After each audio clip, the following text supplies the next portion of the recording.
விட்டுருவாங்க. இவங்க 2 பேரும் சண்டை போட்டுக்கிற முசுல தடுக்க வந்த மியாவையும் தள்ளி விட்டுருவாங்க. அவ தள்ளி போய் விழுந்துருவான். அந்த சமயத்துல அங்கிருந்த போர்டு ஆல்ரெடி அருந்து விழற கண்டிஷன்ல தான் இருக்கும். விழ போக அந்த இடத்துல சரி மியாவை கூப்பிட்டு போலான்னு வந்தேன். ஓயங்கு இதை பாத்துருவாங்க. என்ன சவுண்ட் அப்படின்னு அதை பாக்குறதுக்காக வந்த ஷெங்கு அதை பாத்துருவான். 2 பேரும் மியாவை காப்பாத்துறதுக்கு தான் ஓடி வருவாங்க. மியாக்கு எதுவும் ஆகாம ஓயங் காப்பாத்திடுவாங்க. ஓயங் மேலதான் போர்டே விழும். ஷெங்கு குறுக்க வந்ததுனால அதை ஹோல்ட் பண்ண பார்த்ததுனால அவருக்கும் கை அடிபட்டுரும். இவ்வளோ பெரிய கலவரத்துக்கு அப்புறமாக தான் சண்டை போட்டுட்டு இருந்தவங்க என்ன அப்படிங்கறதே பாப்பாங்க. அதுக்கப்புறம் எல்லாரும் ஹாஸ்பிட்டல் கூப்பிட்டு வந்துடுவாங்க. இதுதான் சாக்குன்னு சொல்லிட்டு ஈரா அவங்க அப்பா கிட்ட நடக்கிறதெல்லாம் பாத்தீங்களா, கொஞ்சம் கூட பொறுப்பே கிடையாது, இதுக்கு தேவையில்லாம எல்லாருமே வந்துட்டு அந்த செக்ரட்டரி கூட சண்டை போடுறாங்க. நான் எப்போ அந்த செக்ரட்டரி வேலையை விட்டு தூக்குன்னு சொன்ன அவன் தான் கேட்கல. அப்படிங்கிறப்போ ஈரா இப்ப நம்மளுக்கு யாரு முக்கியம், ஓயங் அவன் உள்ள இருக்கான், அதை ஃபர்ஸ்ட் பாப்போம் அப்படின்னு சொல்லிட்டு ஈராவை அமைதிப்படுத்திடுறாங்க. ஆனா இந்த பக்கம் நம்ம மிஸ்டர் லீக்கு தெரிஞ்சு போச்சு என்னமோ ஒண்ணு நம்ம தங்கச்சி பண்ணிருக்கான்னு சொல்லிட்டு சீமா கூப்பிட்டு கேட்கறதுக்கு ப்ராமிஸ் அண்ணா நான் எதுவும் பண்ணல, நான் ஏதாவது பண்ணேன்னு யாராவது வந்து எனக்கு ப்ரூஃப் பண்ணட்டும், அதுக்கப்புறம் நீ என்ன வேணா பண்ணிக்கோ. சரி நீ ஹோட்டல்ல தானே இருந்திருக்கணும், உனக்கு அங்க பாத்திர கழுவுற வேலை இருக்கு, சர்வீஸ் பண்ண வேண்டிய வேலை இருக்குல்ல, நீ எதுக்கு இங்க வந்த அப்படிங்கிறப்போ ஜஸ்ட் வந்து ஓயங்க பார்த்து கங்க்ராச்சுலேஷன் பண்ணிடலான்ட்டு தான் வந்தேன், அதுக்குள்ளதான் நடந்து போச்சு அப்படிங்கிறாங்க. இல்லையே இவ அப்படி பண்ணக்கூடிய ஆள் இல்லையே அப்படின்னு சொல்லிட்டு மிஸ்டர் லீக்கு தோணுது. சரி எதுவா இருந்தாலும் அப்புறம் பேசிக்கலாம் சீமா, ஃபர்ஸ்ட் இங்க இருந்து கிளம்பு, அதுக்கப்புறம் பாத்துக்கலாம் அப்படின்னு சொல்லி அனுப்பிச்சு வைக்கிறாங்க. அதுக்கப்புறமாக தான் ஹாஸ்பிட்டலுக்கே வந்துட்டு இவங்க மியா வருவாங்க. ஆம்புலன்ஸ்ல மியாவை கூப்பிட்டு வந்திருக்க மாட்டாங்க. அண்ட் தென் ஓயங்கோட ஃபேமிலி வந்தப்போ மியாவை அவங்க கூப்பிட்டு வந்திருக்க மாட்டாங்க. மியா தனியா தான் வருவாங்க. வந்ததும் என்ன மன்னிச்சிருங்க ஓயங் நல்லா இருக்காரா அப்படின்னு சொல்லிட்டு கேட்கறதுக்கு ஓயங்கோட அம்மா வந்து ஒன்னும் சொல்ல மாட்டாங்க. பலார்னு ஒரு அப்ப விட்டு ஃபர்ஸ்ட் இங்கிருந்து வேற எங்கேயாவது போ அப்படின்னு சொல்லிட்டு ரொம்ப கத்தி விட்டுருவாங்க. இந்த அடிக்கிறது எல்லாத்தையுமே வந்துட்டு மிஸ்டர் லீ பாத்துட்டு தான் இருப்பாரு. ஓயங்கோட அம்மா போ அப்படின்னு சொன்னதும் மியாவும் அங்கிருந்து வந்துடுவாங்க. ஏன் எதுக்கு இப்படி பண்ணீங்க கேட்கலான்னு மிஸ்டர் லீ வர்றப்போ டாக்டர் டக்குன்னு வந்து எந்த ஒரு பிரச்சனையும் கிடையாது, பேஷண்ட் நல்லா இருக்காங்க, ஒரு 2-3 நாள் ஹாஸ்பிட்டல் இருக்கட்டும், அதுக்கப்புறம் கூட்டிட்டு போய்க்கலாம் அப்படின்னு சொல்லிடுவாங்க. ஃபேமிலி மெம்பர்ஸ் எல்லாம் பார்க்க போற சமயத்துல மிஸ்டர் லீ இருந்துட்டு இல்ல நம்ம ஃபர்ஸ்ட் மியாவை பார்க்க போகணும் அப்படின்னு சொல்லி வந்து மியாவை தேடி கண்டுபிடிச்சு ஹாஸ்பிட்டலுக்குள்ளதான் இருப்பாங்க. ஒரு ஸ்டெப்ஸ்ல உட்காந்துட்டு இருப்பாங்க. மியா நான் டாக்டர் சொல்றதை கேட்டுட்டு தான் வந்தேன், நீ எதுக்கும் வருத்தப்படாத, ஓயங்கோட அம்மா அடிச்சது அப்படிங்கிறது அவங்களுக்கு என்ன பண்றதுன்னு தெரியாம பையன் இப்படி இருக்கானே அப்படிங்கிற ஒரு ஆதங்கத்துல அடிச்சிட்டாங்க, அது எதுவும் நீ மனசுல வச்சுக்காத அப்படிங்கிறப்போ அவங்க அடிச்சதெல்லாம் எனக்கு வலிக்கல, என்ன காப்பாத்த வந்து ஓயங்குக்கு இப்படி ஆயிடுச்சு அப்படிங்கிற சமயத்துல நான் தான் சொல்றேன் இல்லையா, நான் டாக்டர் சொல்றதை கேட்டுதான் வந்தேன், 2-3 நாள் மட்டும் ஹாஸ்பிட்டல் ரெஸ்ட் எடுத்தா போதும்னு சொல்லிட்டாங்க அப்படின்னு சொல்லிட்டு எல்லாத்தையும் சொல்றாரு. இங்க ஹாஸ்பிட்டலுக்குள்ளே இருக்கிற ஷெங்க தான் கட்டுறாங்க. ஷெங்குக்கு பெருசால அடிப்படலைங்க, தடுக்க போன சமயத்தில் கை மட்டும் தான் அடிபட்டு இருக்கும். அதனால கட்டு போட்டு உட்கார வச்சிருக்காங்க, கொஞ்ச நேரம் இருந்துட்டு போங்க அப்படின்னு சொல்லிட்டு. ஆனா அப்ப ஷெங்குக்கு என்ன தோணுதுன்னா, ஷெங்கு ஏன் ஓடி போனாங்க மியாவை காப்பாத்துறதுக்கு அப்படின்னா அந்த காதல் இன்னும் இருக்கான்னு கேட்டா ஆமா, ஷெங்குக்கு மியா மேலதான் அந்த காதல் இருக்கு. ஆனா ஷெங்குக்கு இருக்கிற பணத்தாசையும் பதவி ஆசையும் காதலாவது கீதலாவது அந்த பணமும் பதவியையும் யார் தனக்கு கொடுக்க முடியுமோ அவ பின்னாடி போகணும் அப்படிங்கிறதுக்காகத்தான் ஈராவை செலக்ட் பண்ணிருப்பாங்க. இப்ப அது எல்லாத்தையும் உட்காந்து யோசிச்சுட்டு இருக்காங்க. வீடியோ எடுத்திருப்பாங்க ஸ்டாஃப்ஸ், அதெல்லாம் இப்ப நெட்ல வைரல் ஆயிட்டு இருக்கு, எல்லாரும் உட்காந்து பாத்துட்டு இருக்காங்க. அந்த வீடியோஸை ஓயங்கோட ஃபேமிலியில் சேர்ந்தவங்களும் பாத்துருவாங்க. அதை பத்தி எல்லாம் பேசிட்டு இருக்கிற சமயத்துல மிஸ்டர் லீ வந்துட்டு இதை பாருங்க, அந்த சண்டைக்குள்ள 3 பேர் சண்டை பிடிச்சுக்கல, சண்டை பிடிச்சது என் தங்கச்சியும் அந்த மாடல் பொண்ணும் தான், அவங்க 2 பேருக்குள்ள ஏற்பட்ட பிரச்சனையை விலக்கி விடுறதுக்கு தான் மியா போயிருக்கா, நீங்க ஃபர்ஸ்ட் எதையும் தெளிவா பார்க்காம தப்பா அண்டர்ஸ்டாண்ட் பண்ணிக்காதீங்க அப்படிங்கிறாங்க. நம்ம ஓயங்கும் சொல்லிடுவாங்க, நான் படுத்து தூங்கணும், இப்படி எல்லாரும் உட்காந்து அட்வைஸ் பண்ணிக்கிட்டு நடந்ததை பத்தி பேசிட்டு இருந்தீங்கன்னா எனக்கு ரெஸ்ட் எடுக்க முடியாது, நான் தூங்கணும் அப்படின்னதும் ஃபேமிலி மெம்பர்ஸ் எல்லாருமே போயிடுவாங்க. அதுக்கப்புறமா பாடி கார்டை கூப்பிட்டு மியா அப்படின்னு சொல்லிட்டு கேட்க, மியா வந்தாங்க சார், உங்க அம்மா வந்து அடிச்சுட்டாங்க, அதனால அவங்க வந்து போயிட்டாங்க, எங்க இருக்காங்கன்னு தெரியல அப்படிங்கிறப்போ பாடி கார்டு கிட்ட போன் வாங்கி மியாக்கு கால் பண்ணி பேசுறாங்க. மியா என்ன பார்க்கவா, என் ஃபேமிலி மெம்பர்ஸ் யாருமே கிடையாது, அம்மா அடிச்சிட்டாங்களாமே, நான் இப்ப நல்லா தான் இருக்கேன், நல்லா பேசிட்டு தான் இருக்கேன், உங்ககிட்ட உன்னை பார்க்கணுவா அப்படின்னு சொல்லிட்டு கூப்பிடுறாங்க. சந்தோஷமா இருக்கு மியா, கப்பாடா ஒண்ணுமே இல்லை ஓயங்குக்கு அப்படின்னு சொல்லிட்டு பாக்குறதுக்காக ஓடுறாங்க. இந்த பக்கம் ஈரா வந்து பிளாட்டுக்கு போகாம ஷெங்க பார்க்க வராங்க. ஷெங்கு கையில கட்டு போட்டு உட்காந்துருப்பாங்க, நர்ஸ் போட்டு விட்டுருக்காங்க. ஒரு 1/2 hour இப்படி உட்காந்துட்டு போக சொன்னாங்க. அப்படிங்கிறப்போ சரி ஷெங் நம்ம வீட்டுல மீட் பண்ணலாம் அப்படின்னு சொல்லிட்டு ஈரா போயிடுவா. மியா ஓடி வந்து ஓயங்க பாக்குற சமயத்துல வேணுக்குனே முடியாத மாதிரி வந்துட்டு சீன் போடுவாரு. ஆக்சுவலா நல்லா பேச முடியுது மியா, பட் எழுந்திருக்கிற முடியல, முதுகு வலிக்குது, கை வலிக்குது, கால் வலிக்குதுன்னு சொல்லிட்டு இவர் மியா ஒரு பக்கம் கலாட்டா பண்ணிட்டு இருக்கிறப்போ மிஸ்டர் லீ அந்த ஷோ நடந்தது இல்லைங்களா, அது இவங்க ஹோட்டல் தானே, ஸோ செக்யூரிட்டி ஃபுட்டேஜ்ல இருக்கக்கூடிய ரூமுக்கு போயிட்டு அங்க செக்யூரிட்டி ஃபுட்டேஜ் எல்லாத்தையும் செக் பண்ணிட்டு இருக்காங்க. அதுல தெளிவா தெரிஞ்சிருது இவங்க 2 பேரும் நார்மலா தான் கான்வர்சேஷன் பண்ணிட்டு இருந்திருப்பாங்க. யாரு நம்ம மியா வந்து மாடல் பொண்ணும், அங்க சண்டைக்கு வந்தது தன் தங்கச்சி தான் அப்படிங்கிறதுல தெரிஞ்சு போச்சு. எனக்கு இந்த கிளிப்பிங் வேணும், நீங்க எனக்கு காப்பி பண்ணி கொடுத்துருங்க அப்படின்னு சொல்லிட்டதுக்கு அப்புறம் தன்னோட தங்கச்சியை கூப்பிட்டு, என்ன நினைச்சிட்டு இருக்க சீமா, என்கிட்டயே கடைசியில போய் பேசுற அளவுக்கு வந்துட்டே இல்ல, நீ என்ன சொன்ன என்கிட்ட, நான் போகிறப்ப அவங்க 2 பேரும் சண்டை பிடிச்சிட்டு இருந்தாங்க, நான் விலக்கி விட போனேன், என்னையும் தப்பா பேசினாங்க, அதனால சண்டை பிடிச்சேன்னு சொன்னேன். ஆக்சுவலா அவங்க 2 பேரும் நார்மலான கான்வர்சேஷன் தான் வச்சிருக்காங்க, சண்டை பிடிக்கிறதுக்கு நீ தான் போயிருக்க, அந்த மாடல் பொண்ணை ஃபர்ஸ்ட் நீ தான் பலார்னு அரைஞ்சிருக்க, அதுக்கான ஃபுட்டேஜ் இது, நீ பண்ண வேண்டியது என்ன தெரியுமா, உன்னால தேவையே இல்லாம தப்பு பண்ணாதவங்க எல்லாம் இதுக்கு தண்டனை அனுபவிச்சுட்டு இருக்காங்க. அன்னைக்கு சண்டை ஆரம்பிச்சதுனாதான் அது என் தப்பு தான் அப்படின்னு சொல்லிட்டு மன்னிப்பு கேட்டு ஒரு வீடியோ ரெக்கார்ட் பண்ணி கொடுக்குறேன். அதை நான் வந்து போஸ்ட் பண்றேன். அட் த சேம் டைம் இந்த வீடியோ கிளிப்பிங்கே நான் போஸ்ட் பண்ண போறேன் அப்படிம்பாங்க. சிமா என்ன ஒத்துக்கிற டைப்பா? அண்ணா நான் உன் தங்கச்சின்னா, நான் உன் குடும்பத்துல ஒருத்தி, ஏன்னா என்னை எப்ப பார்த்தாலும் எல்லாரும் முன்னாடி அவமானப்படுத்துற அப்படிங்கிறப்போ, நீ என் தங்கச்சி என் குடும்பத்துல ஒருத்தி அப்படின்னு இருக்கிறப்போ அதே மாதிரி மத்த எல்லா இடத்துலயும் கண்ணியமா நீ நடந்துக்கணும். நீ இப்ப பண்றியா இல்ல? இந்த கிளிப்பிங்கை யூஸ் பண்ணி போலீஸ்ல கூட கம்ப்ளைண்ட் பண்ண முடியும். அண்ட் தென் தாத்தா கிட்டே அம்மா அப்பா கிட்டே போட்டு காமிச்சிருவேன் அப்படிங்கிற சமயத்துல சரி நானே வீடியோவை ரெக்கார்ட் பண்ணி கொடுக்குறேன் அப்படின்னு சொல்லிட்டு கோஷ்டாங்கிறது வந்துடுவா. அதுக்கப்புறமாக கையில மட்டும் தான் அடிபட்டிருக்கும் ஷெங்குக்கு. அவர் வீட்டுக்கு வந்ததுக்கு அப்புறமாக அவருக்கு நல்லா தெரியுது மியாவை காப்பாத்துறதுக்காக நம்ம போயிருக்கோம் அப்படிங்கிறத ஈராவால ஏத்துக்க முடியாதுன்னு சொல்லிட்டு அதை ஜஸ்டிஃபை பண்ணும் அப்படிங்கிறதுக்காக நான் வந்து ஒருவேளை அந்த மியா மேல இருந்த காதல்லையோ ஒரு காலத்துல மியாவை காதலிச்சேன் அப்படிங்கிற உணர்வு இன்னும் எனக்குள்ள இருக்கிறதுனாலே நான் காப்பாத்த போகல ஈரா. அந்த இடத்துல யாரா இருந்தாலும் நான் காப்பாத்த போயிருப்பேன் அப்படிங்கிறாங்க. ஆனா ஈரா இந்த பிரச்சனையை வளர்க்க விரும்பல, இந்த ஆங்கிள் பேச விரும்பல. எப்படி ஷேங் நான் உன தப்பா நினைப்பேன், நீ ஒரு நல்ல சோல் அப்படின்னு சொல்லிட்டு அத்தோட விட்டுடுறாங்க. எங்க ஓயங்கெல்லாம் நல்லா தான் இருக்காங்க. பட் இருந்தாலும் மியா கிட்ட நல்லா வேலை வாங்குறாரு. எனக்கு கையெல்லாம் வலிக்குது, நீ தான் சாப்பாடு ஊட்டி விடணும்னு சொல்றாங்க. அப்போதான் இந்த சிமா வந்து போஸ்ட் பண்ண அந்த வீடியோ வந்துட்டு கிடைக்குது. தப்பு என் மேலதான், நான் தான் போய் சண்டை போட்டேன், அதனாலதான் அவ்வளவு பிரச்சனையாச்சு அப்படின்னு சொல்லிட்டு மன்னிப்பு கேட்டவங்க போஸ்ட் பண்ண வீடியோவையும் பாக்குறாங்க. இதெல்லாம் ஓயங்க பார்த்துட்டு என்னதான் இருந்தாலும் எனக்காக ஒரு 3 பொண்ணுங்க சண்டை போட்டுக்கிறாங்க அப்படிங்கிறப்போ I feel very proud no அப்படின்ட்டு பயங்கரமா சீன் போடுறாங்க. மியா வேற ஒரு இடத்துல இதை வந்து ஓயங் சீன் போட்டிருந்தாருன்னா போடா அப்படின்ட்டு போயிருப்பாங்க. உடம்பு சரியில்லாம இருக்கிறதுனால விடுறேன் அப்படின்னு எகேன் ஆப்பிளும் என்னமோ ஊட்டிக்கிட்டே இருப்பாங்க. அப்ப ஆக்சுவலா நான் உன்னை காதலிக்கிறேன், நீ என்ன காதலிக்கிற அப்படிங்கிற அந்த ரூமர் எல்லாம் வந்துட்டு ஓகே தான் மியா. எனக்கு ஓகே இல்லாதது என்ன தெரியுமா, உன்னை வந்து என்னோட மிஸ்ட்ரஸ் மாதிரி பேசிக்க ஆரம்பிச்சிட்டாங்க. ஏன்னா அவ என்ன ஃபியான்சி அப்படின்னு சொல்லிட்டு தான் இந்த சிமா திரியிறா. எனக்கு உன்னை என்னோட மிஸ்ட்ரஸ் அப்படின்னு சொன்னது எனக்கு பிடிக்கல, அதான் எனக்கு பயங்கர கோவம் அப்படிங்கிறப்போ நமக்குள்ள லவ் ரூமர் அப்படிங்கிறப்ப உங்களுக்கு கோவம் வரல, என்ன உங்களோட மிஸ்டர்ஸ்ன்னு சொல்றதுக்கு மட்டும் ஏன் கோவம் வருது அது தெரியல, அதுக்கு ரீசன்லாம் தெரியல, கோவம் வருது அப்படிங்கிறாங்க. அது மட்டும் இல்லாம இப்படிப்பட்ட அந்த மிஸ்டர்ஸ் அந்த மாதிரி ரூமர்லாம் வர்றப்போ இதை சாக்கா வச்சுக்கிட்டு உன்னை கம்பெனில இருந்து வேலையை விட்டு தூக்கிடுவாங்க அப்படிங்கிற சமயத்துல இவங்க வந்துட்டு மியா சொல்லுவாங்க அது ஒன்றும் பிரச்சனை கிடையாது, நான் வந்து அங்கிள் லீ கிட்ட வந்து ஏற்கனவே இதை பத்தி எல்லாம் பேசினப்ப அவங்க சொல்லியிருக்காங்க, உனக்கு ஒரு வேலை அந்த கம்பெனில வேலை செய்ய முடியாம ஒரு சுச்சுவேஷன் போறப்போ நான் ஞாபகத்துக்கு உனக்கு வரணும் மியா, நீ என் கம்பெனில வந்து ஒர்க் பண்ணன்னு அவர் சொல்லியிருந்தாரு, அதனால ஒன்றும் பிரச்சனை இல்லை அப்படின்னதும் இது ஒன்றும் சுத்தமாவே நம்மளோட ஓயங்குக்கு பிடிக்கல. அப்போ நாம இல்லைன்னா இவன் அங்கிள் லீ கிட்ட போவாளா, மிஸ்டர் லீ இவளுக்கு வேலை கொடுப்பாரா, அப்போ இவளுக்கு நம்ம ஒண்ணுமே இல்லையா அப்படிங்கிற மாதிரி யோசிக்கிறாங்க. என்னமோ தெரியல மியாவை ஓயங்குக்கு பிடிக்க ஆரம்பிச்சிருச்சு போல இருக்கு. போதும் எனக்கு வயிறு ஃபுல்லாயிடுச்சு, மிச்சத்தை வச்சுட்டு போ அப்படின்னு சொல்லிடுவாங்க. என்னாச்சு திடீர்னு அப்படின்னு மியா எதுக்கு கேட்டாலும் அதுக்கு ஆன்சர் பண்ணாம உருன்னு உட்காந்துப்பாரு. சரி இவருக்கு ரெஸ்ட் எடுக்கணும் போல இருக்குன்ட்டு மியாவும் அங்க இருந்து கிளம்பிடுவாங்க. இந்த பக்கம் சீமாவா தான் காட்டுறாங்க. என்ன நடந்தாலும் சீமாவோட லைஃப் மாற போறதுல தன்னை மன்னிக்க போறதுலன்னு சீமாக்கு தெரிஞ்சு போச்சு. இன்னும் கூடுதலா அந்த ஹோட்டல்ல வேலை செய்ய வேண்டியதா வருது. இந்த பக்கம் கம்பெனி தான் காட்டுறாங்க. சேர்மேன் வந்து மீட்டிங்கை கூட்டி சொல்லிடுறாங்க, என்னதான் இப்போ ஆக்சிடென்ட் ஆயிட்டு அந்த பிரச்சனைனால என் பையன் ஹாஸ்பிட்டல் இருந்தாலும் அதனால எந்த ஒரு குரோத்தும் பாதிக்கப்படல. அவன் ஏற்கனவே வந்துட்டு கடைசி 6 மாசத்துல காமிச்ச குரோத்தையும் அவங்ககிட்ட இந்த ப்ராஜெக்ட் கொடுத்தப்போ அதை ஈக்குவல் பண்ணி காட்டுறேன் அப்படின்னு சொல்லிட்டு அவன் சொல்லியிருந்தான். அப்படி அதை பண்ணல அப்படின்னா இந்த கம்பெனிக்கே வரமாட்டேன், வெளியே போயிடுவேன், வைஸ் பிரசிடண்டா கூட வரமாட்டேன் அப்படின்னு அவன் சொல்லியிருந்தான். ஆனா அப்படி எதுவும் நடக்க வேண்டியது இல்லை. ஏன்னா ஷோவும் சக்சஸ், லான்ச் பண்ண ப்ராடக்ட் எல்லாமே சக்சஸா போயிட்டு இருக்கு, சேல்ஸ் ரேட்டும் ஹையா இருக்கு அப்படின்னு சொல்லிட்டு சிரிச்சு சிரிச்சு சொல்லுவாரு. ஈராவுக்கும் ஷெங்குக்கும் அப்படியே கடுகடுன்னு இருக்கும். என் பையன் ரெஸ்ட் எடுத்துட்டு இருக்கான், நல்லா தான் இருக்கான், அதனால எல்லாம் நல்லபடியா முடிஞ்சிருச்சு, நான் ரொம்ப சந்தோஷமா இருக்கேன் அப்படின்னு சொல்லிட்டு ஷெங்கை பார்த்து, ஷெங் போர்ட் மீட்டிங்கை கூட்டுங்க, அதுக்கான ஷெட்யூல் டேட்டை ஃபிக்ஸ் பண்ணிட்டு எங்கிட்டையும் மற்ற போர்ட் ஆஃப் மெம்பர்ஸ் கிட்டே சொல்லிடுங்க அப்படிங்கிறாங்க. ஆனா எதுக்காக திடீர்னு போர்ட் மீட்டிங்கை கூட்ட சொல்றாங்க அப்படிங்கிறது மத்தவங்களுக்கு தெரியாம இருக்கலாம், ஈராவுக்கும் ஷெங்குக்கும் தெரியாம இருக்காது. ஈரா இருந்துட்டு இந்த ஒரு சக்சஸே போதும்னு நினைக்கிறாரு. கண்டிப்பா என் தம்பியா அடுத்த சேர்மேன் ஆக்குறதுக்காக தான் போர்ட் மீட்டிங்கை கூட்ட சொல்றாரு, ஓட்டிங் எடுக்க போறாரு அப்படிங்கிறப்போ இந்த ஷெங் வந்து எப்படி போட்டு கொடுக்கறது அப்படிங்கிறதுக்காக ஈராவை கூட மசாஜ் பண்ணிக்கிட்டே, கவலைப்படாத ஹீரா, நம்ம ஏதாவது பண்ணலாம், எஃபெக்ட் போட்டுக்கிட்டே இருக்கணும் ஹீரா, நம்ம கண்டிப்பா ஏதாவது பண்ணலாம் அப்படின்னு சொல்லிட்டே இருக்க ஈராவுக்கு இவன் நம்மளுக்காக தான் பண்றான், நம்மளோட சக்சஸ்க்காக தான் பண்றான்ட்டு இந்த அம்மா நினைக்குது. இந்த பக்கம் மியாவோட அப்பா வச்சிருக்கிற இந்த ஃபுட் ஸ்டால தான் காட்டுறாங்க.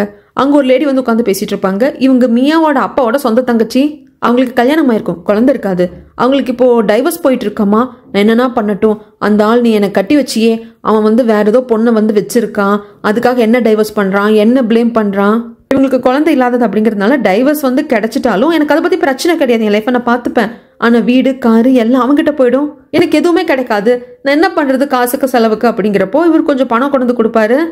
கோர்ட்ல டைவர்ஸ் கேஸ் நடக்கிறத பார்க்க போறதுக்கே காசு இல்லை அப்படின்னு சொன்னதுனால. ஆனா இந்த அம்மா பயங்கரமான ஃப்ராடு. ஏன்னா பயங்கரமா கேம்பிளிங் விளையாடும். அதுக்காக தான் ஏதோ சொல்லி ஏமாத்தி உங்க அண்ணன் கிட்ட இருந்து காசு வாங்கிக்குது. இதெல்லாம் சாதாரண காசுனா உனக்கு, அதான் பெரிய எடுத்த பையனையே மியா வளைச்சு போட்டாலே அப்படிங்கிறப்போ என்ன வளர அவங்க வேலை செய்யறா, எல்லாரும் மாதிரி நீயும் பேசாத அப்படிங்கிறாங்க. எல்லாரும் மாதிரி நான் பேசல, இந்த வீடியோவை பாரு அப்படின்னு சொல்லிட்டு அதை காட்டுறாங்க. அந்த கம்பெனியோட வைஸ் பிரசிடென்டா ஓயங்குங்கிற பையனுக்காக 2 பொண்ணுங்க சண்டை போட்டுக்கிறாங்க. கடைசியில இவளுக்கு மேல அந்த போர்டு விழ வர்றப்போ அந்த ஓயங்குங்கிற பையனை வந்து காப்பாத்துறான். பெரிய இடத்துக்கு வாக்கப்பட போறா, உனக்கு இதெல்லாம் சாதாரண விஷயம் தானா அப்படின்னதும் வாய மூடு, இதுக்கு மேல இப்படி பேசாத, உனக்கு தான் காசு கிடைச்சிருச்சுல, உன் வேலை என்னமோ அதை போய் பாரு அப்படின்னு சொல்லிடுவாங்க. ஆனா தன்னோட தங்கச்சி இந்த மாதிரி கேம்பிளிங் எல்லாம் விளையாடுறா அப்படிங்கிறது இவருக்கு தெரியாது. டைவர்ஸ் கேஸ் போயிட்டு இருக்கு, புருஷனுக்கு பொண்டாட்டிக்கு ஏதோ பிரச்சனை அப்படின்னு சொல்லிட்டு இவர் நினைச்சிட்டு இருப்பாரு. ஆனா மனசுக்குள்ள வந்து உறுத்திக்கிட்டே இருக்கு, என்னடா இது நம்ம பொண்ணை வர அவன் காப்பாத்துறான், எல்லாரும் வந்து ஏதோ லவ்வர் மாதிரி பாக்குறாங்க, இது வந்து சரிப்பட்டு வராதுன்னு யோசிச்சுக்கிட்டே இருக்காங்க. தன்னை வந்து ஓயங் காப்பாத்தினதுனால எங்க வீட்டுக்கு சாப்பிடுறதுக்காக வந்துட்டு மியா கூப்பிட்டுருப்பாங்க. இவங்க வந்து ஓயங்குக்காக ஃபுட் எல்லாம் ப்ரிப்பேர் பண்ணிட்டு இருக்கிறப்போ வீட்டுக்கு வந்தவர் ஓயங்க பாத்துருவாரு, மியாவோட அப்பா. அவருக்கு ஒரு மாதிரி ஆயிடும், தம்பி நீங்க இங்க அப்படிங்கிறப்போ இல்ல மியா தான் வர சொல்லுச்சு அப்படிம்பாங்க. மியா வந்துட்டு அப்ப இவர் தான் என்ன காப்பாத்தினாரு, அதனால வீட்டுக்கு நான் வந்து சாப்பிடுறதுக்காக கூப்பிட்டுருந்தேன் அப்படிங்கிறப்போ அப்படியாமா ரொம்ப நன்றி தம்பி, இந்தாமா சீக்கிரம் கடைக்கெல்லாம் போயிட்டு கொஞ்சம் ஃபுட் ஐட்டம் எல்லாம் வாங்கிட்டு வந்துடு, அப்படியே கொஞ்சம் ஸ்நாக்ஸும் வாங்கிட்டு வாமா அப்படின்னதும் ஓகே ஓயங்க நீ வெயிட் பண்ண நான் டக்குன்னு வந்துடுறேன் அப்படின்னு சொல்லிட்டு உங்க பேக் எடுத்துட்டு வெளியே வந்துருவாங்க. வெளியே வந்ததுக்கு அப்புறமாக்க மியாவோட அப்பா ஓயங்க கிட்ட, தம்பி நீங்க வந்து ரொம்ப நல்லவரு, மியாவை வந்து அக்கறையா பாத்துக்கிறீங்க, மியாவை காப்பாத்திருக்கீங்க, நீங்க வந்து அந்த கம்பெனியோட வைஸ் பிரசிடென்ட் வேற, அதனால நான் உங்ககிட்ட ஒன்னு கேக்குறேன் தம்பி, ஷெங்கு மியாவும் ஒன்னா வளர்ந்தவங்க, சின்னதுல இருந்து அவங்க வளர்றத நான் பாத்திருக்கேன், ஒரு வயசுக்கு அப்புறமாக அவங்க 2 பேரும் வாழ்க்கையிலயும் ஒன்னா இருந்தா நல்லா இருக்கும்னு நினைச்சிருக்கேன், அதே மாதிரி 2 பேரும் காதலிச்சாங்க, என்னன்னு தெரியல ஷெங்க வந்து இவ வேண்டான்னு பிரேக்கப் பண்ணிட்டா, அவங்க 2 பேரும் சேர்றதுக்கு நீங்க தான் தம்பி ஹெல்ப் பண்ணணும், எப்படியாவது அவங்க 2 பேரும் சேர்ந்து வைக்கிறதுக்கு நீங்க ஏதாவது பண்ணுங்க, நீங்க அந்த கம்பெனியோட வைஸ் பிரசிடென்ட் இல்ல அப்படின்னு சொல்ல இதெல்லாம் கேட்கறதுக்கே பிடிக்கல நம்ம ஓயங்குக்கு. இதெல்லாம் கேட்டதும் சரி அங்கிள் எனக்கு டைம் ஆயிடுச்சு, இன்னொரு நாள் வந்து சாப்பிட்டுக்கிறேன்ட்டு கிளம்பிடுவாங்க. மார்க்கெட் போயிட்டு வந்த மியா அப்பா ஓயங்க எங்க ஏதுன்னு கேட்கறதுக்கு, இதை பாரு மியா நான் பல வாட்டி சொல்லிட்டேன், ஓயங்க கிட்ட இருந்து நீ விலகி இரு, இதுக்கு தேவையில்லைன்னு சொல்லிட்டேன், என் பேச்சு நீ கேட்கவே மாட்டேன்னு இப்போ வீடியோ அதுன்னு சொல்லிட்டு உன் பேர் கெட்டு போயிட்டு இருக்கு, இந்த ஓயங்கோட மிஸ்ட்ரஸ் அதுன்னு சொல்லிட்டு இந்த வீடியோக்கு கீழே வந்த கமெண்ட் எல்லாம் பார்த்தேன், எனக்கு எப்படிமா இருக்கும் அப்படிங்கிறப்போ மியா இருந்துட்டு கேட்பா, அப்ப அடுத்தவங்க பேசுறதை என் பண்ணி பெருசா எடுத்துக்கிறேன்னு சொல்லிட்டு அடுத்தவங்களை விடு, அந்த வீடியோவை அந்த கமெண்ட்ஸ் எல்லாத்தையும் ஷெங்கு பார்த்தா எப்படி இருக்கும், நீ ஷெங்க வேண்டான்னு சொல்லியிருக்க, ஷெங்கு நீயும் 20 வருஷமா ஒன்னா வளர்ந்துருக்கீங்க, நீ உன்னை பாட்டுக்கு வேண்டான்னு சொல்லிட்டு வந்துட்ட, அவன் எப்பாவது ஒரு டைம் உன் கூட பேட்ச் அப் ஆகலாம் அப்படின்னு மனசுல யோசிச்சுட்டு இருப்பான், இந்த வீடியோவெல்லாம் பார்த்தா அவன் வருத்தப்பட மாட்டான், தப்பா புரிஞ்சுக்க மாட்டான், அவனுக்கு என்ன விளக்கம் கொடுப்பேன், நாளை பின்ன அவன் எப்படி மறுபடியும் உன்னை ஏத்துக்குவான் அப்படிங்கிறப்போ அப்பா நிறுத்துங்க, நான் சரி தேவையில்லாம சொல்லக்கூடாதுன்னு நினைச்சேன், நான் ஷெங்க பிரேக்கப் பண்ணல, ஷெங்கு தான் என்ன வேண்டான்னு சொல்லிட்டான், அவன் வேற ஏதோ பெரிய பணக்கார விட்டு பொண்ணை பிடிச்சிட்டானா என்ன காரணம்னு தெரியாது, நான் அவனை பிரேக்கப் பண்ணல, தேவையில்லாம ஷெங்கு தான் என்ன பிரேக்கப் பண்ணிட்டான்னு சொல்லி உங்களை வருத்தப்பட வைக்க வேண்டாமேன்னு சொல்லிட்டு தான் நான் வேண்டான்னு சொன்னதை உங்ககிட்ட சொன்னேன், அவன் தான் என்ன வேண்டான்ட்டான், இப்ப சொல்லுங்க அவன் காலில் போய் விழுகட்டுமா, என்ன ஏத்துக்கோன்னு சொல்லி கெஞ்சிட்டுமா, ஏன் அப்ப அப்படி பண்றீங்க அப்படின்னு சொல்லிட்டு கத்தி விட்டுட்டு இவ வந்துருவா. ரியாலிட்டி அப்புறம் தானே புரியுது இவருக்கு, பாவம் ஒரு மாதிரி மனசு வெந்து போயிடுவாரு. இந்த பக்கம் ஷெங்க தான் காட்டுறான், அவன் ஒரு கல்ல முடிச்சுட்டு அப்படியே நடந்து வந்துட்டு இருக்கிறப்போ திடீர்னு ஒரு சூப்பர் மார்க்கெட்டை பாக்குறான், சின்ன மாதிரியான ஷாப் தான் அது, அங்க 2 பேர் உட்காந்து ட்ரிங்க்ஸ் பண்ணிட்டு இருப்பாங்க, ஈராவோட அம்மாவும் அப்பாவும். இதை ஷெங்கு பார்த்துப்பான், உள்ள போயிட்டு 2 பேத்துக்கிட்டே பேச வரல மாட்டான், ஆனா நம்மளுக்கு தான் காட்டுவாங்க இந்த ஷாப்பை வச்சு கொடுத்ததே இந்த ஈராவோட அம்மா தான், ஏன்னா நீங்க சாப்பாட்டுக்கு என்ன பண்ணுவீங்க, ஜெயிலிருந்து வந்திருக்கீங்க, இங்க போய் வேலையும் செய்ய முடியாது, அதனால ஏற்கனவே நான் சொன்ன மாதிரி உங்களுக்கு ஒரு பிசினஸ் செட்டப் பண்ணி கொடுக்குறேன்னு சொன்னேன் இல்லையா, அதனால செட்டப் பண்ணி கொடுத்துருக்கேன், இதுக்கு எதுக்குங்க நீங்களா தேங்க்ஸ் சொல்லிட்டு இருக்கீங்க அப்படின்னு சொல்லி பேசிட்டு இருப்பாங்க. எனக்கு இதை விட என் பொண்ணு ஈராவை தான் பார்க்கணும், அவன் என்ன அப்பான்னு கூப்பிடணும் அப்படிங்கிறப்போ உங்களோட ஆதங்கம் எனக்கு புரியுது, ஆனா நான் அவ வந்து மனசுல எந்த ஒரு வலியும் வேதனையும் இல்லாம வளரணும் அப்படிங்கிறதுக்காக நீங்க ஆக்சிடென்ட்ல இறந்து போயிட்டீங்கன்னு சொல்லிட்டேன், நீங்க ஜெயிலுக்கு போயிருக்கீங்க அப்படின்னு நான் சொன்னா அதுக்கான காரணம் சொல்லணும், தப்பா ஜெயில இருக்காரு அப்படிங்கிற எண்ணத்துல அவ எப்படி வளருவான்னு கூட என்னால யோசிக்க முடியல, அதனால நீங்க இறந்து போயிட்டீங்க அப்படின்னு சொல்லிட்டு நான் சொல்லிட்டேன், அவகிட்ட நான் பக்குவமா எடுத்து சொல்லி புரிய வைக்கிறேங்க அப்படின்னு 2 பேர் பேசிட்டு இருப்பாங்க. இப்படி தாப்பா பேசினதுக்கு அப்புறமாக ஓயங்க வந்து பார்த்து சமாதானப்படுத்தலாம் அப்படின்னு சொல்லிட்டு ஹாஸ்பிட்டலுக்கு வந்திருப்பாங்க. ஆக்சுவலா டிஸ்சார்ஜ் ஆகிறதுக்கு முன்னாடி தன் வீட்டுக்கு சாப்பிட கூட்டிருப்பாங்க மியா. சரி ஹாஸ்பிட்டலுக்கு தான் போயிருப்பானோ அப்படின்னு பார்த்தா இல்லையே டிஸ்சார்ஜ் ஆகி போயிட்டாங்களேன்னு சொல்லிட்டு நர்ஸ் சொல்லியிருப்பாங்க.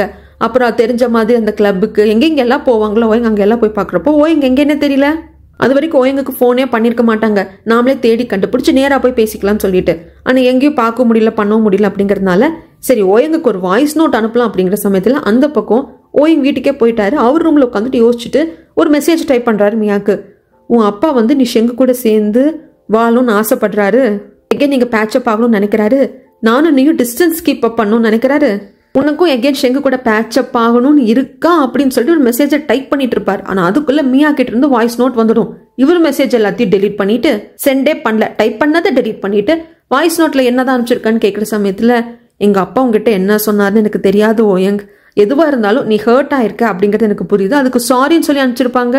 இந்த வாய்ஸ் நோட்ல இருந்து என்ன தெரிய வருது, ஓகே உங்க அப்பா நம்ம கிட்டதான் ஷெங்கையும் மியாவையும் ஒட்டுக்கா சேர்த்து வை, அவங்க சேர்ந்து வாழணும்னு சொன்னாங்களே தவிர்த்து மியா கிட்ட எதுவும் சொல்லல, என்கிட்ட சொன்னது மியா கிட்ட சொல்லல அப்படின்னு புரிஞ்சுட்டு கொஞ்சம் வேலை இருந்தது மியா அதான் வந்துட்டேன், அடுத்த வாட்டி நான் கண்டிப்பா அவங்க வீட்டுக்கு சாப்பிட வரேன், இல்லைன்னா நம்ம 2 பேர் வெளியே போய் சாப்பிடலாம் அப்படின்னு சொல்லி முடிச்சிருவாங்க. அடுத்த நாள் இந்த பையனான ஓயங்க கிட்ட சேர்மன் சொல்லுவாங்க, ஷேர் ஹோல்டர்ஸோட மீட்டிங்கை கூட்ட சொல்லியிருக்கேன், அதுக்கடுத்து போர்டு மீட்டிங் ஒன்று இருக்கு, முக்கியமான மெம்பர்ஸ் மட்டும் இருப்பாங்க, அதுல நான் உன்னை முக்கியமான மேனேஜிங் டைரக்டரா மாத்த போறேன், எனக்கு அடுத்தது நீ தான் அப்படிங்கிற மாதிரி, அதுக்கப்புறம் என் காலத்துக்கு அப்புறம் நீ ஆட்டோமேட்டிக்கா சேர்மன் ஆயிடுவ அப்படிங்கிறப்போ இதெல்லாத்தையும் அப்படியே கேட்டுட்டு ஈரா போயிடுவாங்க. அதுக்கப்புறம் வந்து ஷங்க கிட்ட சொல்லுவாங்க, என்னால புரிஞ்சுக்க முடியுது அவனுக்கு கொடுத்த ப்ராஜெக்டும் நல்லா பர்ஃபார்ம் பண்ணியிருக்கான், தன்னால முடியும் அப்படிங்கறத வந்துட்டு ஓயன் காட்டியிருக்கான், ஆனா எங்க அப்பா ஏன் அவசரப்படுறாரு, எனக்கு அதுதான் புரியுறது இல்லை அப்படிங்கிறப்போ ஷெங் அப்படியே யோசிச்சுக்கிட்டே இருந்து கண்டிப்பா அதுக்கு ஏதோ ஒரு ரீசன் இருக்கணும், உங்க அப்பா அவசரப்படுறதுக்கு ஒரு ரீசன் இருக்கணும் அப்படின்னு சொல்லிட்டே யோசிக்கிறாரு.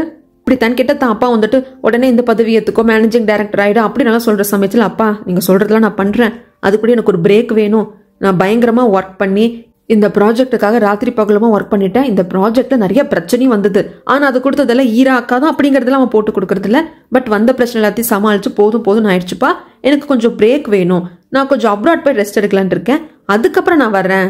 கண்டிப்பா கண்டிப்பாப்பா, பிசினஸ் மேனெல்லாம் கண்டிப்பா இந்த மாதிரி பிரேக் எடுத்துக்கணும், எங்க போற ஏது போற அப்படின்னு கேட்கறதுக்கு அவர் ஷெட்யூலையும் கொடுத்துருப்பாரு, ஃபர்ஸ்ட் பிரான்ஸ் போவேன், அதுக்கப்புறம் தாய்லாந்து போவேன், ஒரு ட்ரிப் மாதிரி போயிட்டு வருவேன் அப்படின்னு சொல்லிட்டு. அடுத்த நாள் இதுதாம உன் தம்பியோட அப்ராட் ட்ரிப்போட ஷெட்யூல், ஒரு சின்ன பிரேக் வேணும் ரெஸ்ட் வேணுங்கிறதுக்காக போயிருக்கான் அப்படின்னு சொல்லிட்டு ஈரா கிட்ட கொடுப்பாங்க, இதை பாத்துக்கோ, அடுத்த வாட்டி ஏதாவது மீட்டிங் ஏதாவது ஷெட்யூல் பண்ற மாதிரி இருந்ததுன்னா அதுக்கு ஓயங்க எப்போ ரிட்டர்ன் வருவான் அப்படிங்கறத ஷெட்யூலால வேணும் இல்லையா, சோ அதுக்காக கொடுத்துருப்பாங்க. இந்த பக்கம் பார்த்தா நம்ம மியாவும் ஃபிளைட்ல எங்கேயோ போயிட்டு இருக்காங்க, இவங்க தான் ஓயங் தான் கால் பண்ணிட்டு முக்கியமான பிசினஸ் ட்ரிப், அதனால நான் ஃபர்ஸ்ட் கிளம்புறேன், நீ செக்ரட்டரி அதனால உடனே கிளம்பி பிரான்ஸுக்கு வா, உனக்கு டிக்கெட்லாம் புக் பண்ணியாச்சுன்னு சொல்லியிருப்பாங்க. இவங்களும் அங்க போறாங்க. இந்த பக்கம் கம்பெனி தான் காட்டுறாங்க, ஈராக்காக சமைச்சு யாருக்கும் தெரியாம ஒளிய வச்சு எடுத்துட்டு வருவாரு ஷெங்கு, சீக்கிரம் கல்யாணம் பண்ணிக்கணும் ஈரா, யாராவது பாத்துருவாங்களோ அப்படின்ட்டு பக்கு பக்குன்னு எடுத்துட்டு வந்தேன், நீ வேற நேதும் சரியா சாப்பிடல ஒழுங்கா சாப்பிடு அப்படின்ட்டு கொடுக்குறப்போ சாப்பிட்டுட்டே இருப்பாங்க. அந்த சமயத்துல என்ன ஃபைல் பார்த்துட்டு இருக்க அப்படிங்கிறப்போ இல்ல ஓயங் வந்து கொஞ்சம் பிரேக் எடுத்திருக்கானா, அதனால ஒரு ட்ரிப் மாதிரி போயிருக்கான், அதுக்கான ஷெட்யூல் தான் அப்பா கொடுத்தாரு, அதை அப்டேட் பண்ணிட்டு இருக்கேன், அதுக்கேற்ற மாதிரி தானே மீட்டிங் எல்லாம் ஷெட்யூல் பண்ணணும் அப்படிங்கிற சமயத்துல ஓஹோ அப்படியா சரி பண்ணு அப்படின்ட்டு ஒரு வெறுமனே உட்காந்துக்கிறாரு. ஈரா இருந்துட்டு நான் ஹேண்ட் வாஷ் பண்ணிட்டு வந்துடுறேன் அப்படின்னு சொல்லிட்டு போன சமயத்துல மேலேயே தான் வச்சு அந்த ஷெட்யூலை பார்த்து தான் சிஸ்டம்ல டைப் பண்ணிட்டு இருந்திருப்பாங்க ஈரா, அந்த ஷெட்யூலை டக்குன்னு ஒரு போட்டோ எடுத்து வச்சுக்கிறான் ஷெங்கு. இங்க பிரான்ஸ் தான் காட்டுறாங்க, இவங்க கேட்பாங்க நம்ம மியா வந்துட்டு அடுத்ததான் மீட்டிங் இருக்கா, பிசினஸ் ட்ரிப் ஆச்சு என்ன ஏதுன்னு கேட்கறதுக்கு, என்ன மன்னிச்சிரு மியா பிசினஸ் ட்ரிப் அப்படின்னு சொல்லிட்டு நான் போய் சொல்லிட்டேன், ஆக்சுவலா எங்க அப்பா கிட்டையும் ரொம்ப ஒர்க் பண்ணிட்டேன், ஒரு பிரேக் எடுத்துட்டு வந்திருக்கேன்னு நான் போய் சொல்லிட்டேன், ஆக்சுவலா இங்க நான் வந்தது பாக்ஸிங் காம்படிஷன் இருக்கு அதில் கலந்துக்கிறதுக்கு, அதை சொல்லியிருந்தேன் எங்க அப்பா விட்டுருக்க மாட்டாரு, ஒர்க் லோட் அதிகமா இருக்குன்னு பிரேக் எடுத்துக்கிறேன் அப்படின்னு சொல்லி தான் வந்திருக்கேன், நான் பாக்ஸிங் காம்படிஷன்ல கலந்துக்க போறேன், நீ என் பக்கத்துல இருந்தா நல்லா இருக்கும் அப்படின்னு சொன்னாலும் நீயும் வந்திருக்க மாட்டேன், அதனாலதான் உங்ககிட்டயும் பிசினஸ் ட்ரிப்னு போய் சொல்லிட்டேன் அப்படிங்கிற சமயத்துல அப்ப பொய் சொல்லி வர வச்சிருக்கீங்களா, ஏன் அப்படி பண்றீங்க, எனக்கு இது கொஞ்சம் கூட பிடிக்கல அப்படின்னதும் ஒரு மாதிரி மூஞ்சி லட்சம் மாதிரி ஆயிடுது ஓயங்குக்கு. சரி மியா உனக்கு பிடிக்கல அப்படின்னா அடுத்த ஃபிளைட்லயே நான் டிக்கெட் புக் பண்ணிட்டேன், நீ சைனாக்கு போயிடு அப்படிங்கிறாங்க. அப்படி சொல்ற சமயத்துல ஓயங்குக்கு போன் கால் வரும், மிஸ்டர் லீ கிட்ட இருந்துதான், டே நீ டோர்னமெண்ட்டுக்காக தான் போயிருக்க அப்படிங்கிறது எனக்கு தெரியும்டா, உங்க அப்பாட்ட நீ போய் சொல்லிட்டு போயிருக்க, நீ எல்லாம் ஒரு சேஃப்டி தான்டா, ஃபர்ஸ்ட் டோர்னமெண்ட்ல கலந்துக்கிறேன் அதுல ஜெயிக்கிறதா முக்கியம் அப்படின்னு சொல்லிட்டு ஹெல்த்தை பார்த்துக்காம விட்டுறாத, கரெக்டா ட்ரைனிங் பண்ண, ப்ராப்பரா உன்னோட டயட்டை கரெக்டா பாத்துக்கோ, ஏன்டா என்கிட்ட கொஞ்சம் முன்னாடியே சொல்லியிருந்தா நான் வந்திருப்பேன்ல, ஷெட்யூலை பார்த்துட்டு ஏதாவது பண்ணிட்டு வந்திருப்பேன்ல அப்படிங்கிறப்போ இல்ல பரவாயில்ல எல்லாத்தையும் நான் தனியாவே பாத்துக்கிறேன் லீ, ஏன் என்னால பாத்துக்க முடியாதா, நான் தனியா தானே எல்லாத்தையும் பார்த்தேன் அப்படின்னு சொல்லிட்டு அப்படியே மியாவை பார்த்தே இவர் சொல்லுவாரு.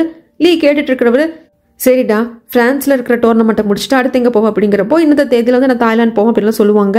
இப்படி அவங்க தாய்லாந்து போற அந்த டேட் எல்லாத்தையும் லீயும் இந்த டேட்டா அப்படின்னு சொல்லிட்டு இருக்கிறத லீயோட சிஸ்டர் சிமா கேட்டுப்பா, சரி தனியா போயிருக்க பார்த்து பத்திரமா இரு, காயம்லாம் ஆயிடுச்சு அப்படின்னா அதுக்கான ப்ராப்பர் ரெஸ்ட் வேணும் புரிஞ்சுதான் அப்படின்னு எல்லாத்தையும் சொல்லிட்டு காலை கட் பண்ணிடுவாங்க.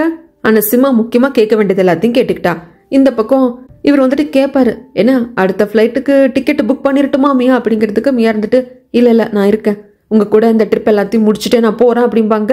செம்ம சந்தோஷம் நம்ம ஓயங்குக்கு. ஓயங் பாக்ஸிங் கேம்ல கலந்துக்கிறது அவங்க ஃபேமிலி சப்போர்ட்டும் கிடையாது, தனியா அவர் இருக்காரே சரி நாம வந்து ஒரு கொடியா இருக்கலாம் அப்படின்னு சொல்லிட்டு மியா முடிவு பண்ணிருப்பாங்க. ரிங்குக்குள்ள போறதுக்கு முன்னாடி மியாலாம் கடவுளை வேண்டிட்டே இருப்பாங்க. இதெல்லாம் பாக்குறப்போ ஓயங்குக்கு சிரிப்பா வரும், அட் த சேம் டைம் கியூட்டா இருக்கும். அதுக்கப்புறம் போய் ஃபைட் பண்றப்போ ஃபர்ஸ்ட் ரவுண்ட்ல இவர் வந்துட்டு கீழே விழுந்துடுவாரு. செகண்ட் பிரேக் எடுத்துட்டு வர்றப்போ சொல்லுவாங்க, நீ கொஞ்சம் தைரியமா இரு நான் பக்கத்துல இருக்கேன் அப்படின்னு சொல்லிட்டு தைரியம் கொடுப்பாங்க மியா. 2வது ரவுண்ட்லயும் வந்துட்டு இவர் கீழே விழுந்துடுவார். எகெயின் பிரேக் எடுத்துட்டு போறப்போ மியா வந்து ஹக் பண்ணிட்டு, நான் உன்னை நம்புறேன், உன்னோட பவர் மேல எனக்கு நம்பிக்கை இருக்கு, எங்க கண்டிப்பா நீ தான் வின் பண்ணுவேன்னு சொல்லி அனுப்பிச்சிருப்பாங்க. பட் 3rd ரவுண்ட்லயும் இவர் தான் தோக்குற மாதிரி இருக்கும். பட் அந்த டைமிங் வேரியேஷனால இவர் தோத்துட்டாங்க அப்படிங்கிற மாதிரி வராது. தாய்லாந்துல இன்னொரு மேட்ச் இருக்கும், அதுலயும் இவங்க 2 பேரும் மோதுவாங்க. அடிப்பட்டதுக்கெல்லாம் ஒத்தனை கொடுத்துட்டு மடியில தான் படுக்க வச்சிருப்பாங்க மியா. அந்த சமயத்துல நான் எப்படி ஃபைட் பண்ண தெரியுமா, அவன் பொழுக்குன்னு குத்துறான், உனக்கு வலிக்கலையா ஓயங்க அப்படிங்கிறப்போ இதெல்லாம் சாதாரண விஷயம், இதுக்கு மேலலாம் எனக்கு இன்ஜுரி ஆயிருக்கு, அதெல்லாம் ஒன்றும் பிரச்சனை இல்லை அப்படிங்கிறப்ப சரி நான் உனக்கு சாப்பிட்றதுக்கு தான் வாங்கிட்டு வரேன், நான் உனக்கு பில்லோ வைக்கட்டுமாங்கிறதுக்கு பில்லோலாம் வேண்டாம், உன் மடியில படுக்கிறதா நல்லா இருக்கு அப்படின்ட்டு இந்த இடத்துல ஒத்தனவை நெத்திக்கு கண்ணுக்கு அப்படின்னு சொல்லிட்டே இருக்கிறப்போ இது கொஞ்சம் வந்து மியா அன்கம்ஃபர்டபுளா இருக்குன்னு சொல்ல முடியாது. என்னடா சரியில்லையா அப்படிங்கிற மாதிரி தோணுது. பட் ஓகே, அடிபட்டிருக்கு இல்லையா, அதனால அது பெருசா அவங்க காட்டிக்கிறது இல்ல. இங்க சிம்மாவுக்கு இந்த மாசத்துக்கான சம்பளம் கிடைக்குது. ஆனா குடுக்கறேன்னு சொன்ன சம்பளமே கம்மி, அதுலயும் இன்னும் கம்மி பண்ணிருக்கீங்க அப்படிங்கிறப்போ நீ உடச்ச பிளேட்ஸுக்கு லேட்டா டியூட்டிக்கு வந்ததுக்கெல்லாம் சம்பளத்துல பிடிச்சிருக்கு, வேணும்னா எடுத்துக்கோ, இதுல சைன் பண்ணிட்டு போ, இல்லைன்னா சம்பளத்தை வச்சுட்டு போ அப்படிங்கிறப்ப வேற வழி இல்லாம சைன் பண்ணி சம்பளத்தை வாங்கிக்கிறாங்க. இப்போ சிம்மாவுக்கு என்னன்னா, தாய்லாந்துல ஒரு காம்படிஷன் நடக்க போகுது, பாக்ஸிங் காம்படிஷன், அதுக்கு கண்டிப்பா அங்க போவோம் அப்படிங்கிறது நம்ம அண்ணா வந்து பேசுறதை வச்சு நம்ம கேட்டுட்டோம். ஆனா அங்க போறதுக்கு ஃபிளைட்டுக்கு டிக்கெட் வாங்குறதுக்கு இவங்க வாங்கின சம்பளத்துல வந்து காசு பத்தவே பத்தாது. ஃப்ரெண்ட்ஸ் கிட்ட எல்லாம் காசு வேணும்னு கேட்டா அவங்க காசு வேணும்னு சொன்னதுமே காலை கட் பண்ணிடுவாங்க. சரி இவங்க கிட்ட இருக்கிற பிராண்டடான பேக்ஸ் கிளாத் எல்லாம் இருக்கும் இல்லையா, அது செகண்ட் ஹேண்ட்ல வித்தாவது பணத்தை எடுக்கலான்னு பார்த்தா அது எதையுமே நீ எடுத்துட்டு போக கூடாது அப்படின்னு சொல்லிட்டு வாங்கி தனியா ஒரு ரூம்ல வச்சு பூட்டி வச்சிருந்திருப்பாரு மிஸ்டர் லீ. இப்ப என்ன பண்றதுன்னு தெரியல. சரி நம்ம தாத்தாக்கு நாம தான் செல்லும், தாத்தா கிட்ட தான் போய் சொல்லி காசு வாங்கிடலாம் அப்படின்னு வந்திருப்பாங்க. ஆனா தாத்தா சென்ஸ் பண்ணிட்டாரு, தங்கம் உங்க அண்ணன் லீ சொல்லிட்டா உனக்கு 10 பைசா கொடுக்க கூடாதுன்ட்டு, தாத்தா கூட உட்காந்து எத்தனை நேரம் வேணா பேசுடா, அவ்வளவுதான். அதை தவிர்த்து தாத்தா கிட்ட காசுல எதிர்பார்க்க கூடாது. அண்ட் தென் அந்த வேலை ரொம்ப கஷ்டமா இருக்கு, அதுக்காக அண்ணா கிட்ட ரெக்கமெண்ட் பண்ணணும் சொல்லக்கூடாது, இதை தவிர்த்து என்ன வேணா பேசிக்கோ அப்படின்னு சொல்லிட்டு இவர் ஸ்மோக் பண்றதுக்கு ஒரு பைப் வச்சிருப்பாரு, அதை தொடச்சு வைக்கிறாங்க. இது உங்க பாட்டி எனக்கு கிஃப்டா கொடுத்தது, இது ரொம்ப லிமிடெட் எடிஷன், இதுல வந்து மொத்தமே 10 தான் இருக்கு, அந்த 10ல 1 என்கிட்ட தான் இருக்கு அப்படின்னு சொல்லிட்டு அதை தொடச்சு வச்சுட்டு இருப்பாரு. அப்புறம் ஏதோ வேலை வந்துச்சுன்னு தாத்தா எழுந்து போயிடுவாரு. இத்தனையும் சொல்லிட்டு போனதுக்கு அப்புறமாக சும்மா இருப்பாளா, அதை எடுத்துட்டு வந்து இந்த மாதிரி ஸ்மோக் பண்ணக்கூடிய ரேரான பைப்போட கலெக்ஷன்ஸே வாங்கி வைக்கிற ஒரு கடைக்கு கொண்டு வந்து வித்துருவா. அவங்க ரொம்ப குறைவான பணம் தான் கொடுப்பாங்க, இவ எதிர்பார்த்ததை விட அந்த பணம் கொஞ்சம் கம்மி தான். இன்னுங்க இப்படி சொல்றீங்க, இது ரேரான கலெக்ஷன், உங்களுக்கு இதோட மதிப்பு தெரியலையா அப்படிங்கிறப்போ, இதை பாருமா இவ்வளவுதான் கொடுக்க முடியும், இதுக்கு மேல வேணும்னா இது நீங்க எப்ப பர்ச்சேஸ் பண்ணீங்க அப்படிங்கிறதுக்கான பில்லு சில வவுச்சர்ஸ் எல்லாம் இருக்கும், எடுத்துட்டு வா அப்படின்னதும் வேண்டாம் கொடுக்குற காசு கொடுங்கன்னு வாங்கிட்டு வந்துருவா. மேட்ச் எல்லாம் முடிச்சதுக்கு அப்புறமாக 2 பேர் தனி ரூம் போட்டிருப்பாங்க, அவங்க ரூமுக்கு வந்துட்டாங்க. ஆனா என்னடா இது, ஓயங் வந்து சாப்பிடறதுக்கும் வரல, கால் பண்ணாலும் அட்டன் பண்ண மாட்டேன்றா, என்ன எதுன்னு தெரியல. ரூமுக்கு வந்து பார்த்தா ஓயங் ரூம்லயே இல்ல. இந்த ஹோட்டல் இருக்கிற ஜிம்ல எகைன் வந்து ஒர்க் அவுட் பண்ணிட்டு இருப்பாரு. ஏன்னா அடுத்த மேட்ச் வந்துட்டு தாய்லாந்துல நடக்கும் இல்லையா, சோ அதுக்காக இப்பவே வந்துட்டு ப்ரிப்பேர் ஆக ஆரம்பிச்சிட்டாங்க. லாபில வந்து கேட்கறப்பதான் அதுவே நம்ம மியாக்கு தெரிய வரும். லாபில ஒரு டிவில இந்த மேட்ச் ஓடிட்டு இருக்கும் இல்லையா, இப்போ நம்ம ஓயங்குக்கும் அந்த ஆளுக்கும் நடந்த மேட்ச் வந்துட்டு டிவில டெலிகாஸ்ட் பண்ணிட்டு இருப்பாங்க. இந்த மேட்ச்ல ஓயங்குக்கு ஆப்போனண்டா இருந்து இந்த மேட்ச்ல இந்த ரவுண்ட்ல வின் பண்ணான் இல்லையா, அவன் ஃப்ரெண்ட்ஸ் கூட உட்காந்துட்டு நான் இவனை இப்படி அடிச்சேன் அப்படி அடிச்சேன், தாய்லாந்துல வந்து எங்கிட்ட மோதுறப்ப அப்பவும் பல்லவோடப்பா அப்படிங்கிற சமயத்துல இதை கேட்ட மியா இருந்துட்டு, நீங்க ரொம்ப தப்பா பேசுறீங்க, போட்டிங்கிறது ரிங்குக்குள்ள மட்டும்தான் இருக்கணும், வெளியும் இப்படி எல்லாம் பேசக்கூடாது அப்படிங்கிற சமயத்துல மியா கிட்டே அவன் சண்டை போட தான் வருவான், என்ன நீ ஓவரா உனக்கு சப்போர்ட் பண்றான் அதுன்னு சொல்லிட்டு. அந்த இடத்துக்கு நம்ம ஓயங் வருவாங்க. தேவையெல்லாம் பொண்ணுகிட்ட உனக்கு எதுக்கு வீரத்தை நீ காட்டிட்டு இருக்க, முடிஞ்சா தாய்லாந்துல என்ன வின் பண்ணி காட்டு அப்படின்னு சொல்லி சவால் விட்டுடுறாங்க. அந்த ஆளும் டே நீ ஆல்ரெடி என்கிட்ட ஃபர்ஸ்ட் ரவுண்ட்ல தோத்துட்ட, செகண்ட் ரவுண்ட்ல மட்டும் வின்னா பண்ண போறேன் அப்படின்னு சொல்லிட்டு சவால் விட்டு வந்துருவாங்க. அவங்க போனதுக்கு அப்புறமாக தனக்காக ஒருத்தி சப்போர்ட் பண்ணிட்டு வந்தது ஓயங்குக்கு ரொம்ப பிடிச்சிருக்கும். இது வரைக்கும் என்னோட டேலண்ட் மேல யாரும் நம்பிக்கை வச்சதில்ல, நீ எனக்காக வந்து வரிஞ்சு கட்டிட்டு பேசினது எனக்கு ரொம்ப பிடிச்சிருக்கு மியா அப்படிங்கிறப்போ மியாவும் நீங்க கவலைப்படாதீங்க, தாய்லாந்துல கண்டிப்பா நீங்க ஜெயிப்பீங்க அப்படின்னு சொல்லிட்டு சொல்றாங்க. இங்க சீன் அப்படியே கட் பண்ணா இந்த பக்கம் ஷெங்க தான் காட்டுறாங்க. இந்த பயப்புள்ள ஒரு முக்கியமான விஷயத்த வந்து அலசி ஆராய்ஞ்சு கண்டுபிடிச்சிருக்கு. அது என்னன்னா, அடுத்த நாள் இப்போ ஒரு புதுசா ஷாப் வச்சிருப்பாங்க இல்லையா, ஈராவோட அப்பாவுக்கு ஈராவோட அம்மா வச்சு கொடுத்துருப்பாங்க இல்லையா, அந்த ஷாப்புக்கு வந்து என்ன அங்கிள் ஷாப்பு உங்களுக்கு தான் புதுசாக ஓப்பன் பண்ணிருக்கீங்களா அப்படிங்கிறப்போ, ஆமாப்பா கொஞ்சம் லோன் வாங்கினேன், எனக்கு தெரிஞ்சவங்கள கொஞ்சம் காசு கொடுத்தாங்க அப்படிங்கிற சமயத்துல தெரியுது இவருக்கு அதையும் ஷெங் கண்டுபிடிச்சிட்டாங்க. ஈராவோட அம்மா தான் பணம் கொடுத்தாங்க அப்படிங்கிறது தெரியுது. பட் இருந்தாலும் அது எதுவும் காட்டிக்காம பரவாயில்ல அங்கிள், உங்க முன்னேற்றத்துக்கு என் வாழ்த்துக்கள் அப்படின்னு சொல்லிட்டு ஒரு விஷயத்த கண்டுபிடிச்சிருக்கேன் அப்படின்னு சொல்றாங்க. நீங்க 20 வருஷத்துக்கு முன்னாடி ஒரு ஏலத்தை எடுக்கிறதாக இருந்தது, அதே மாதிரி சேர்மேனும் எடுக்கிறதாக இருந்தது. அதுல வந்த பிரச்சனையில தான் சேர்மேன் உங்க அக்கௌண்ட் புக்கெல்லாம் எடுத்துக்கொண்டு போயிட்டு டாக்ஸ்ல நீங்க மோசடி பண்ணிருக்கீங்கன்னு சொல்லி கம்ப்ளைண்ட் பண்ணிட்டாங்க. உங்களால அந்த ஏலத்தையும் எடுக்க முடியல, நீங்க ஜெயிலுக்கும் போயிட்டீங்க. அதுக்கப்புறமாக உங்க மனைவியையும் ஈராவையும் பாத்துக்கிறதுக்காக தானே அந்த சேர்மேன் வர ஆரம்பிச்சாரு. அதுக்கப்புறம் தான் உங்க மனைவி அவங்களை கல்யாணம் பண்ணிக்கிட்டாங்க, எங்க பெத்தெடுத்தாங்க. ஆக்சுவலா அந்த ஏலத்துல அவர் வந்து பெட் அமௌண்ட்டை வின்னே பண்ணியிருந்தாலும் அவரால் அந்த பணத்தை கொடுத்துருக்க முடியாது. அவர்கிட்ட போதுமான அளவுக்கு பணம் இல்லை. அப்ப அவருக்கு பணத்தை கொடுத்து உதவி பண்ணது வேற யாருமே கிடையாது, கியூ ஃபேமிலி அப்படிங்கிறாங்க. கியூ ஃபேமிலி அப்படிங்கிறது ஈராவோட அம்மாவோட அப்பா ஃபேமிலி தான் கியூ ஃபேமிலிம்பாங்க. என்ன சொல்ற அப்படிங்கிறதுக்கு அதுக்கான டீடைல்ஸ் எல்லாம் இதோ இந்தா பாருங்க அப்படின்னு சொல்லிட்டு பேப்பர் கட்டிங்ஸ் கொண்டு இவர் ரிசர்ச் பண்ணியிருந்திருப்பாரு. ஏன்னா அந்த ஏலம் எடுத்ததுக்கு அப்புறமாக இப்ப இருக்கிற சேர்மேனும் ஈராவோட அம்மாவோட அப்பாவும் 2 பேர் ஷேக் ஹேண்ட் பண்ணிட்டு இருக்கிற மாதிரி எல்லாம் வந்துட்டு அப்போ நியூஸ் பேப்பர்ல எல்லாம் வந்திருக்கும். ஈராவோட அப்பாக்கள்லாம் ஒரு மாதிரி ஆயிடும், சே இந்த அளவுக்கு நடந்திருக்கா அப்படின்னு சொல்லிட்டு. ஆனா ஓரளவுக்கு இதை வந்து உங்களால புரிஞ்சுக்க முடியுது. இதுல வந்து ஈராவோட அம்மாவுக்கு எந்த ஒரு இதுவும் கிடையாது. நீங்க இந்த மாதிரி அந்த டாக்ஸ் மோசடி வழக்குல ஜெயிலுக்கு போயிட்டீங்க, கோர்ட்டு கேஸ்ன்னு அவங்க அலைஞ்சிட்டு இருந்திருக்காங்க. அதை தான் வந்துட்டு சாதகமா பயன்படுத்திட்டு அவங்க கிட்ட நெருங்கியிருக்கான் சேர்மேன். அப்போ கியூ ஃபேமிலி, அதாவது ஈராவோட அம்மாவோட அப்பா, அவங்களுக்கு வந்து ஈராவோட அம்மாவுக்கு ஒரு அண்ணாவும் இருக்கும். இவங்களாம் என்ன நினைச்சிருக்காங்க அப்படின்னா, தங்கச்சி எவனையோ நம்பி போய் கல்யாணம் பண்ணிக்காம அவன் கூட சேர்ந்து வாழ்ந்து ஒரு குழந்தைய பெற்றுட்டு இப்ப அந்த ஜெயிலுக்கும் போயிட்டான், நம்ம குடும்பமான இப்படி பறி போயிட்டு இருக்கே அப்படின்னு சொல்லிட்டு இருப்பாங்க. அது மட்டும் இல்லாம இவரை ஜெயில இருந்து எடுக்கிறதுக்கு கியூ ஃபேமிலியால முடிஞ்சிருக்கும். ஆனா அவங்க பண்ணிருக்க மாட்டாங்க, ஏன்னா தன் பொண்ணு தன்னை மீறி போயிட்டு கல்யாணம் பண்ணிக்கிட்டா அப்படிங்கிறதுனால. ஆனா ஈராவோட அம்மா குழந்தைய வச்சுக்கிட்டு கோர்ட்டு கேஸ்னு அலைஞ்சிட்டு இருக்கிறத பார்த்த ஓயங்கோட அப்பா அவர் தானே வந்திருப்பாரு, நான் உங்களுக்கு ஹெல்ப் பண்றேன் அப்படின்னு ரீதியாக வந்திருப்பாங்க இல்லையா. அதை அந்த சேர்மேன் பயன்படுத்தியிருப்பான். கியூ ஃபேமிலி கிட்ட போய் பேசிட்டு உங்க பொண்ணை நான் கல்யாணம் பண்ணிக்கிறேன், ஈராங்கிற அந்த குழந்தையோடவே நான் ஏத்துக்கிறேன் அப்படின்னு சொன்னதுனாலதான் அந்த ஏலத்துல வின் பண்ணாலும் எடுக்கிறதுக்கு இவர்கிட்ட கொஞ்சம் காசு குறைவா இருந்திருக்கும். அந்த குறைவான காசு கியூ ஃபேமிலி கொடுத்திருப்பாங்க. அந்த ஏலத்தை வின் பண்ணதுனாலதான் இன்னைக்கு இவ்வளவு பெரிய கம்பெனியை சாம்ராஜ்யத்தை சேர்மேனால உருவாக்க முடிஞ்சிருக்கு. இதை கோர்வையா புரிஞ்சுக்க முடியுது. ஷெங்கோட வேலை என்னென்ன பண்ணணுமோ, எந்த இடத்துல கரெக்டா கொளுத்தி போடணுமோ ஆதாரத்தோட கொளுத்தி போட்டாச்சு. ஈராவோட அப்பாவும் நம்பிட்டார், ஏன்னா ஆதாரத்தோட இருக்கிறதுனால கோர்வையா எல்லாத்தையும் யோசிச்சு பாக்குறப்ப கரெக்டாவும் இருக்கு. பயங்கரமா குடிச்சிட்டு புலம்பி தள்ளுறாரு. ஷெங் எல்லாத்தையும் மனசுல ஒரு மனக்கணக்கோட அதை கேட்டுக்கிட்டே இருக்கான். இந்த பக்கம் பிரான்ஸை தான் காட்டுறாங்க. 2 பேரும் ரெஸ்டாரண்ட்ல உட்காந்து சாப்பிட்டு இருக்கிறப்போ அந்த இடத்துல ஒரு பெரியவருக்கு வேற ஒருத்தருக்கு திடீர்னு உடம்பு சரியில்லாம போயிடும். அது என்ன ஏதுன்னு பாக்குறதுக்காக எங்கும் மியாவும் வருவாங்க. ஒரு கூட்டமே கூடிடும். உடனே ஆம்புலன்ஸ்க்கு கால் பண்ணுங்க, டாக்டர் கிட்ட சொல்லுங்க அப்படிங்கிற சமயத்துல சரி ஃபர்ஸ்ட் எய்ட் பண்ணலாம் அப்படின்னு சொல்லிட்டு அவருக்கு ஹார்ட் அட்டாக் மாதிரி தான் தெரியுது. தனக்கு தெரிஞ்ச அளவுக்கு உதவி பண்றதுக்கு மியா ரெடியா இருக்காங்க, பண்ணிட்டு இருக்காங்க. அந்த சமயத்துல இவங்க டேபிள் இருந்து அவசரத்துல வந்தப்போ இவங்க பேக்கை வச்சுட்டு வந்திருப்பாங்க. யாரோ ஒருத்தர் அந்த பேக்கை திருடிட்டு போயிடுறான். அந்த சமயத்துல மியாவோட அப்பா கால் பண்ணுவாங்க. போன் ரிங் ஆனதும் அந்த திருடனுக்கு என்ன பண்றதுன்னு தெரியாது. பேக் எடுத்துக்கிட்டு போன் எங்கேயோ வீசிட்டு அவன் பாட்டுக்கு போயிடுவான். என்ன பொண்ணு போனே அட்டன் பண்ண மாட்டேன்றாள் அப்படின்னு சொல்லிட்டு இவர் இங்க கொஞ்சம் பதட்டமா இருப்பாரு. இப்ப அந்த பெரியவருக்கெல்லாம் ஹெல்ப் பண்ணதுக்கு அப்புறமாக அவர் ஹாஸ்பிட்டலுக்கு கொண்டு போய் சேர்த்ததுக்கு அப்புறமாக தான் பேக் காணோம் அப்படிங்கறதே மியாக்கு சென்ஸ் ஆகுது. எங்க உங்ககிட்ட இருக்கா அப்படின்னு கேட்கறதுக்கு எங்கிட்ட ஏது அப்படிங்கிறாங்க. அவ்வளவுதான், அந்த பேக்ல தான் பாஸ்போர்ட் இருந்திருக்கும், விசா இருந்திருக்கும், உங்க ஐடியில இருந்து எல்லாமே இருந்திருக்கு. பேக் போயிடுச்சு, என்ன பண்றதுன்னு தெரியல. எந்த ஹோட்டல் அவங்க சாப்பிட்டு இருந்தப்ப பேக் போச்சோ அங்கேயே வந்து கேட்கறதுக்கு, சாரி மேடம், நாங்க வந்து எங்க தப்பு தான், நாங்க வந்து கொஞ்சம் கரெக்டா பாத்துருக்கணும், நீங்க போலீஸ்ல கம்ப்ளைண்ட் கொடுத்துருங்க, இங்க இருக்கிற கேமராஸ் அந்த ஃபுட்டேஜ் எல்லாத்தையும் நாங்க போலீஸ் கிட்ட கொடுத்து இன்வெஸ்டிகேஷனுக்கு ஹெல்ப் பண்றோம்னு சொல்லிடுவாங்க. இப்ப என்ன பிரச்சனைனா அடுத்து தாய்லாந்து போக முடியாது பாஸ்போர்ட் இல்லாம. காணாம போனது இவங்க பேக் மியாவோடது. ஸோ தொலைஞ்சு போனதெல்லாம் மியாவோட பாஸ்போர்ட் இதுதான். எங்குது இருக்கு, தாய்லாந்துல காம்படிஷன்ல கலந்துக்கணும் அப்படின்னு இங்க இருந்து போகணும். ஒன்னா பிரான்ஸ்லயே மியாவை விட்டுட்டு போகணும், இல்லைன்னா மியாக்காக அந்த காம்படிஷனை தியாகம் பண்ணிட்டு பிரான்ஸ்ல மியா கூடவே இருந்து பாஸ்போர்ட்டை எங்க தேடணும். இதுக்கப்புறம் என்ன நடந்தது அப்படிங்கறத நான் அடுத்த வீடியோல வந்து சொல்றேங்க.